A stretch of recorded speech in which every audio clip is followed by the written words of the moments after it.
Morning students. हमारी last class में हम पादपों में खनिज पोषण के संदर्भ में अध्ययन कर रहे थे। यहाँ पे हमने देखा था कि पादपों में 17 पोषक तत्व ऐसे हैं जो कि अनिवार्य हैं। तो हमने 17 अनिवार्य पोषक तत्वों के संदर्भ में अध्ययन किया था। इसमें हमने कहा था 17 को 9 और 8 दो भागों में डिवाइड किया था। 9 पोषक तत्व ऐसे थे जो कि अधिक मात्रा में आवश्यक थे। इन्हें हमने बोला था वृहद मात्रिक पोषक तत्व, वृहद मात्रिक पोषक तत्व। तथा हमने कहा था कि 8 पोषक तत्व ऐसे हैं जिनकी तुलनात्मक रूप से कम मात्रा पादप की वृद्धि के लिए आवश्यक थी, जिन्हें हमने लघु मात्रिक पोषक तत्व कहा था। इतना हम पढ़ चुके थे पहले लास्ट वीडियो में कि आपके पास 9 वृहद मात्रिक पोषक तत्व है और 8 कैसे हैं आपके लघु मात्रिक पोषक तत्व उपस्थित हैं। यदि हम वृहद मात्रिक पोषक तत्व की बात करें तो इसमें carbon, hydrogen, oxygen, nitrogen, phosphorus, potassium, sulphur,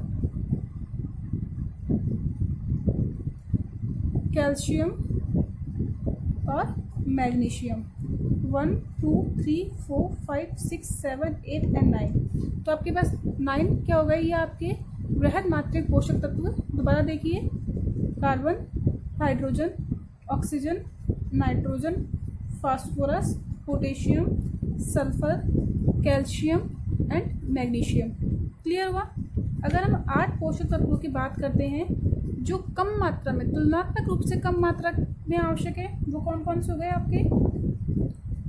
Fe, Cu, Mn, Mo, Zn, B, Cl and Ni।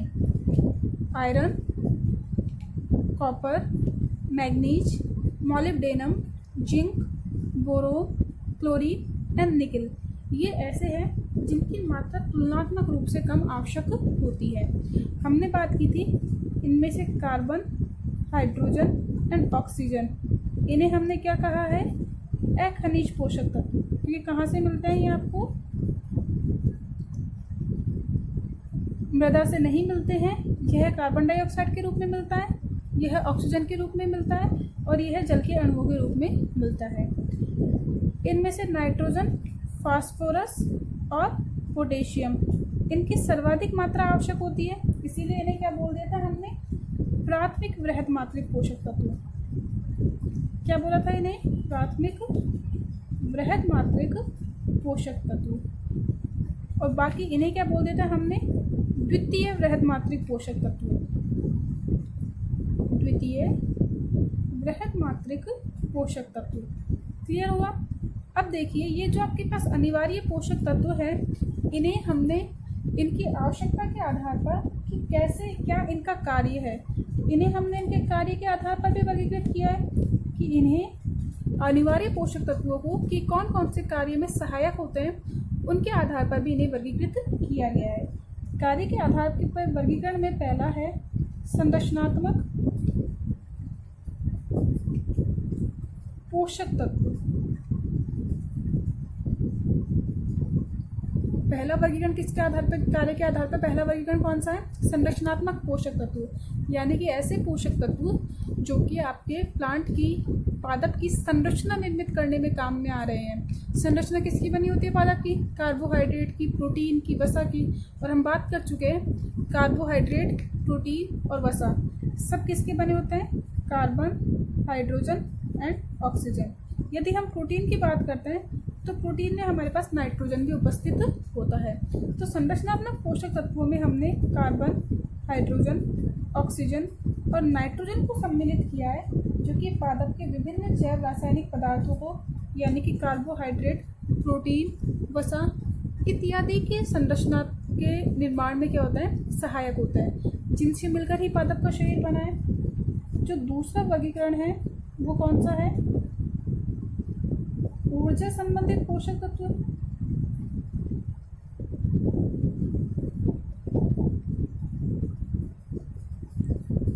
ऊर्जा संबंधित पोषक तत्व ऐसे पोषक तत्व जो कि ऊर्जा के निर्माण की क्रिया में सहायक होते हैं। देखिए हमें पता है जितने भी हरे पादप हैं वो क्या करेंगे, क्लोरोफिल की सहायता से भोजन का निर्माण करते हैं, क्लोरोफिल वर्णक की सहायता से, और सूर्य के प्रकाश की उपस्थिति में क्या करते हैं, CO2 को उपयोग में लेंगे, किसका निर्माण कर देते हैं, भोजन का निर्माण, यानी कि शुगर शर्करा का निर्माण कर देंगे। अब ये जो शर्करा है, इस शर्करा का अपघटन होगा और इसके टूटने से क्या मिलती है, ऊर्जा। और ऊर्जा कहाँ मिलती है, पादपों को किसके रूप में मिलती है, ATP के रूप में। जो ऊर्जा प्राप्त हो रही है वो किस रूप में हो रही है, ATP के रूप में। तो देखिए क्लोरोफिल का जो मुख्य संरचनात्मक घटक है वो क्या है, मैग्नीशियम। क्लोरोफिल में क्या पाया जाता है, मैग्नीशियम। और यदि हम बात करें ATP का पूरा नाम क्या है, एडिनोसिन ट्राइफॉस्फेट, यानी कि यहाँ पे क्या उपस्थित है आपका, फास्फोरस। कितने, 3। तो मैग्नीशियम और फास्फोरस ऐसे पोषक तत्व हैं जो पादप में ऊर्जा से संबंध रखते हैं, यानी कि पादपों की ऊर्जा निर्मित करने में सहायता करते हैं। अगला जो वर्गीकरण है वो कौन सा वर्गीकरण है, एंजाइम के आधार पर, कि एंजाइम को कौन कौन से पोषक तत्व सक्रिय करते हैं। हम एंजाइम पढ़ चुके हैं, हमने कहा था कि कुछ पोषक तत्व ऐसे होते हैं, हम एंजाइम के बारे में पढ़ चुके हैं। और एंजाइम में हमने कहा था कि कुछ विभिन्न जो आपके मिनरल्स है या खनिज तत्व है वो कुछ तो आपके एंजाइम की क्रियाविधि को बढ़ा देते हैं और कुछ आपके एंजाइम की क्रियाविधि को घटा देते हैं। तो जो एंजाइम की क्रियाविधि में काम में आते हैं जैसे कि मैग्नीज, मॉलिब्डेनम, जिंक, ये क्या है आपके एंजाइमेटिक क्रियाओं को प्रभावित करने वाले पोषक तत्व हैं। अंतिम जो यहाँ पे हम वर्गीकरण में देखेंगे वो कौन सा है, आपके ऐसे पोषक तत्व जो परासरणीय क्रियाविधियों को प्रभावित करते हैं।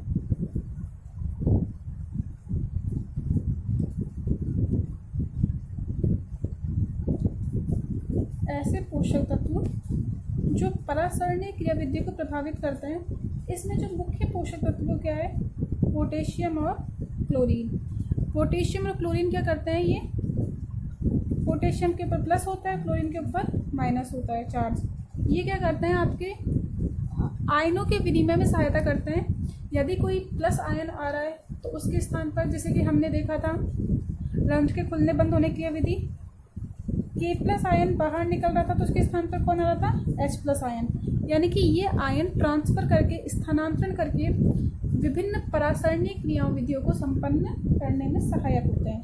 तो आज हमने कार्य के आधार पर पोषक पदार्थों को वर्गीकरण देखा, जिनमें कुछ तो हमने संरचना के आधार पर बांटे, कुछ को हमने ऊर्जा के आधार पर रखा, कुछ पोषक पदार्थों को हमने एंजाइम सक्रियक के आधार पर रखा, और कुछ पोषक पदार्थ ऐसे हैं जो परासरणीय क्रियाविधियों को प्रभावित करने वाले होते हैं। तो क्लियर हुआ पोषक तत्वों के बारे में। अब देखिए जो हमने इन पोषक तत्वों के बारे में अध्ययन किया, इन पोषक तत्वों की पादप के लिए क्या आवश्यकता है, या इनकी कमी से पादप में कौन कौन से रोग उत्पन्न होते हैं, उनके बारे में अध्ययन करेंगे। अब हम कि पादपों में बृहद पोषक पदार्थों की या लघु मात्रिक पोषक पदार्थों की क्या भूमिका होती है। तो देखते हैं हम पादपों में पोषक पदार्थों की भूमिका। तो हमारा नेक्स्ट पॉइंट है पादप में पोषक पदार्थों की भूमिका।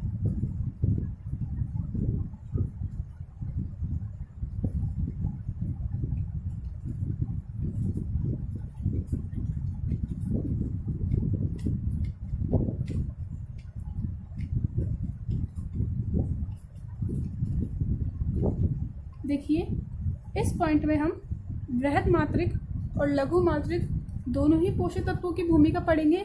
पहले हम पढ़ते हैं बृहद मात्रिक पोषक तत्वों की भूमिका।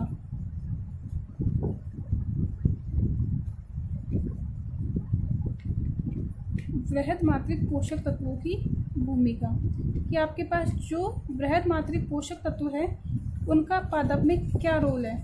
कितने पोषक तत्व है आपके बृहद मात्रिक, 9 पोषक तत्व है। देखिए अब बृहद मात्रिक पोषक तत्वों में हमने कहा था कार्बन, हाइड्रोजन और ऑक्सीजन, इन तीनों को किस में रखा था हमने, अखनिज पोषक तत्वों में, किसमें रखा गया था इन्हें? अखनिज पोषक तत्वों में। यानी कि इन्हें पादप मृदा से प्राप्त नहीं करता, इन्हें कहाँ से प्राप्त करता है? वातावरण से। कार्बन को कार्बन डाइऑक्साइड के रूप में, ऑक्सीजन को ऑक्सीजन गैस के रूप में, और जल को हाइड्रोजन को जल के रूप में प्राप्त करता है। देखिए ये जो कार्बन, हाइड्रोजन और ऑक्सीजन है, इन्हें हमने खनिज तत्वों में अखनिज तत्वों में रखा गया है, खनिज तत्वों में इन्हें नहीं रखा गया है। ये तीनों पोषक तत्व ऐसे पोषक तत्व हैं जिनकी सामान्यतः पादप में न्यूनता नहीं होती है। जनरली प्लांट को कार्बन, ऑक्सीजन और हाइड्रोजन की कमी नहीं होती है। क्लियर हुआ? तो इनकी कमी के लक्षण हम नहीं पढ़ेंगे क्योंकि सामान्यतः इनकी कमी पादप में नहीं होती है। फिर हम चलते हैं हमारे प्राथमिक वृहद मात्रिक पोषक तत्वों। फिर हमने इसे किस में बांटा था? प्राथमिक वृहद मात्रिक पोषक तत्व, जिसमें हमने नाइट्रोजन, फास्फोरस और पोटेशियम के बारे में अध्ययन किया था। क्लियर है? तो जो नाइट्रोजन, फास्फोरस और पोटेशियम है, जिन्हें हमने प्राथमिक वृहद मात्रिक पोषक तत्व कहा था, इन्हें ही हम क्रांतिक पोषक तत्व भी कहते हैं। और क्या कहा जाता है इन्हें? क्रांतिक पोषक तत्व भी इन्हें कहा जाता है। तो नाइट्रोजन, पोटेशियम और फास्फोरस को क्या कहा गया है? क्रांतिक पोषक तत्व, क्योंकि इनकी सर्वाधिक मात्रा क्या होती है? पादप में आवश्यक होती है। और जनरली जो हम पादप को उर्वरक देते हैं, रासायनिक खाद देते हैं, जो आप पादपों को बाहर से रासायनिक उर्वरक या रासायनिक खाद देते हैं, उसमें भी नाइट्रोजन, फास्फोरस और पोटेशियम की मात्रा ही सर्वाधिक होती है। तो यहाँ सबसे पहले हम बात करते हैं नाइट्रोजन की। पहला पोषक तत्व जिसकी कमी के लक्षण के बारे में हम पढ़ेंगे वो कौन सा है? नाइट्रोजन। तो हम बात करते हैं नाइट्रोजन पोषक तत्व की। देखिए क्रांतिक पोषक तत्व है, प्राथमिक वृहद मात्रिक पोषक तत्व है। ये वातावरण में नाइट्रोजन की मात्रा कितनी होती है? वायुमंडल में 78% नाइट्रोजन प्रेजेंट होती है। वातावरण में कितनी नाइट्रोजन होती है? 70%। किसकी फॉर्म में होती है? N2 की फॉर्म में, N triple bond N। Clear हो गया? अब इनके मध्य प्रबल सहसंयोजित त्रिआबंत पाया जाता है, जिनको तोड़ने में बहुत ज़्यादा ऊर्जा की आवश्यकता होती है। इसीलिए 78% वातावरण में नाइट्रोजन के उपस्थित होने के बावजूद भी पादप इसे सीधे नाइट्रोजन के रूप में अवशोषित नहीं कर पाते हैं। पादप इन्हें सीधे नाइट्रोजन के रूप में अवशोषित नहीं कर पाते हैं। इसे पादप कैसे अवशोषित करते हैं? नाइट्रोजन को या तो वो इसे नाइट्रेट के फॉर्म में अवशोषित करेंगे, या वो इसे नाइट्राइट की फॉर्म में अवशोषित करेंगे, अन्यथा किसकी फॉर्म में अवशोषित करेंगे? वो अमोनिया के रूप में, या अन्य नाइट्रोजन के कार्बनिक पदार्थों के रूप में यूज करेंगे। तो सामान्यतः पादप नाइट्रोजन को नाइट्रोजन के रूप में अवशोषित न करके नाइट्रेट, नाइट्राइट या अमोनिया के रूप में अवशोषित करते हैं। नाइट्रेट होता है NO3 माइनस, नाइट्राइट होता है NO2 माइनस और अमोनिया होता है NH3। यह NH3 हाइड्रोजन ग्रहण करके NH4 प्लस यानी कि अमोनियम आयन के रूप में भी उपस्थित हो सकता है। इनमें से भी पादप सर्वाधिक किसको अवशोषित करता है? नाइट्रेट को। पादप नाइट्रोजन का सर्वाधिक अवशोषण किसके रूप में करता है? नाइट्रेट के रूप में। आगे हम नाइट्रोजन चक्र पढ़ेंगे। हमारे पास चैप्टर नंबर प्लांट पादप कार्यकी में ही हमारे पास नेक्स्ट चैप्टर आएगा नाइट्रोजन का अवशोषण पादपों के द्वारा या नाइट्रोजन चक्र। उसमें हम पढ़ेंगे कि किस तरीके से वातावरण में कुछ सूक्ष्म बैक्टीरिया, जीवाणु होते हैं जो कि नाइट्रोजन को पादपों के द्वारा अवशोषित करने योग्य बनाते हैं और नाइट्रोजन को उसको यौगिकों में परिवर्तित करने का काम करते हैं। उन्हीं नाइट्रोजन के यौगिकों को पादप क्या करते हैं? ग्रहण कर पाते हैं। अब देखिए ये जो पादपों ने नाइट्रोजन को नाइट्रेट, नाइट्राइट या अमोनिया के रूप में अवशोषित किया था, इस नाइट्रोजन को पादप क्या करेंगे? अपने कोशिकाओं में संग्रहित करेंगे। यानी कि इनकी सहायता से पादप क्या करते हैं? अपने कोशिकाओं की वृद्धि में क्या करते हैं? सहायता करते हैं। तो ये नाइट्रोजन क्या करेगा? कोशिकाओं की वृद्धि में सहायक है।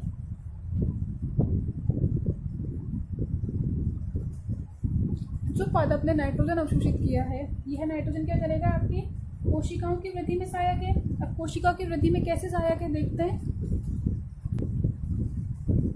देखिए, हमें पता है जो नाइट्रोजन है वो किसका मुख्य भाग है, प्रोटीन का।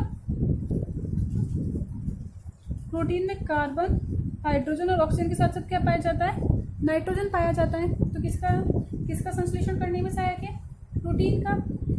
इन प्रोटीन का निर्माण किससे होगा, अमीनो अम्लों से। तो विभिन्न अमीनो अम्लों का निर्माण करने में सहायक है नाइट्रोजन। इसी के साथ साथ विभिन्न प्रकार के न्यूक्लिक अम्ल, हमको पता है न्यूक्लिक अम्ल में पंचकार्बन शर्करा जैसे कि ऑक्सीराइबोज या डीऑक्सीराइबोज, इसके अलावा फास्फेट समूह, और साथ ही साथ क्या आवश्यक होता है यहाँ पे, नाइट्रोजन क्षार, जिन्हें हम प्यूरिन और pyrimidine के नाम से जानते हैं। तो ये जो पादपों ने नाइट्रोजन अवशोषित की है, ये कोशिकाओं की वृद्धि करेगी, कोशिकाओं में प्रोटीन का संश्लेषण करेगी, अमीनो अम्लों का संश्लेषण करेगी, न्यूक्लिक अम्ल का संश्लेषण करेगी, साथ ही विभिन्न प्रकार के विटामिन और हार्मोन का भी क्या है, ये मुख्य भाग है। यदि पादप में नाइट्रोजन की कमी हो जाती है तो, यदि पादप में नाइट्रोजन की कमी हो जाए तो कौन कौन से लक्षण दृष्टिगत होंगे। देखिए, यदि पादप में नाइट्रोजन कम हो जाएगा तो पादप में हरिमाहीनता हो जाएगी। क्या दिखाई देगा, हरिमाहीनता, से हम बोलते हैं क्लोरोसिस। क्या बोलेंगे इसे हम, क्लोरोसिस। देखिए, हरिमाहीनता से क्या तात्पर्य है, जो हरा रंग है उसकी कमी हो जाएगी, यानी कि पादपों की जो पत्तियां हैं उनका पर्णरहित नष्ट होने लग जाएगा। नाइट्रोजन की जैसे ही कमी होगी तो पादपों के में जो पर्णहरित है वो नष्ट होने लग जाएगा, तो पादपों के पत्ते पे हरा रंग दिखाई नहीं देगा, पादप की पत्तियां मुरझाने लग जाएंगी। क्लियर हुआ। अब देखिए, जब पादप की पत्तियों में हरे रंग की अनुपस्थिति हो गई, यानी कि पर्णहरित नष्ट हो गया, तो क्या पादप भोजन बना पाएगा, नहीं बना पाएगा। पहली बात कि पादप में पर्णरहित नष्ट हो गया तो भोजन नहीं बना पाएगा। जब पादप को भोजन प्राप्त नहीं होगा तो क्या पादप वृद्धि कर पाएंगे, नहीं। तो इसका दूसरा प्रभाव क्या हो गया, पादप की वृद्धि रुक जाएगी, यानी कि पादप कैसे रह जाएंगे, बोने, हाइट उनकी कम हो जाएगी, जिसे हम बोलते हैं स्टंटेड ग्रोथ। पादपों की हाइट क्या हो जाएगी, आपकी कम हो जाएगी। अगला लक्षण देखिए, जैसे ही पादपों का पर्णरहित नष्ट होने लगता है, हरिमाहीनता होने लगती है, तो क्या होगा, पर्णरहित के नष्ट होने से एक गुलाबी रंग का वर्णक बनता है, गुलाबी रंग का वर्णक बनता है, जिसे हम बोलते हैं एंथोसाइनिन। क्या बोलेंगे, इस वर्णक का नाम क्या है, एंथोसाइनिन। इस एंथोसाइनिन वर्णक के कारण ही पादप की पत्तियां कैसी दिखाई देने लग जाएंगी, आपको गुलाबी रंग की दिखाई देने लग जाएंगी। तो आज हमने नाइट्रोजन के बारे में अध्ययन किया कि नाइट्रोजन जो आपका बृहत मात्रिक पोषक तत्व या क्रांतिक पोषक तत्व में क्या था, ये सम्मिलित था।